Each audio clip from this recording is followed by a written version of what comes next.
આજે એનાલોગ પનીર વગેરેમાં ખૂબ જાગૃતતા આવી છે.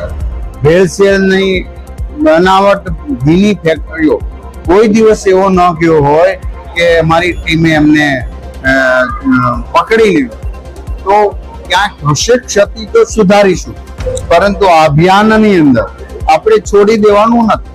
કદાચ એકાદા હશે તો એને સુધારીશું, પરંતુ લોકો શુદ્ધ ખાય, લોકો વેચે પણ શુદ્ધ અને ખાય પણ શુદ્ધ, આવી જાગૃતતા આવે. તો એ જાગૃતતામાં મીડિયા જે સહયોગ આપી રહ્યું છે એમને વંદન કરું છું. અને ફરી વખત કહું છું, ગુજરાતની અંદર તમામ રેસ્ટોરન્ટો, બનાવટી ચીજો વેચનારા, શ્રાવણ મહિના જેવા પવિત્ર માસની અંદર જેઓ ફરાળી વસ્તુમાં ભેળસેળ કરનારાને પકડી રહ્યા છીએ. રોજે ટનબંધ વસ્તુ પકડીને ફેંકી રહ્યા છે. ત્યારે આજે નહીં તો કાલે સુધરવું પડશે, એ પાકી વાત.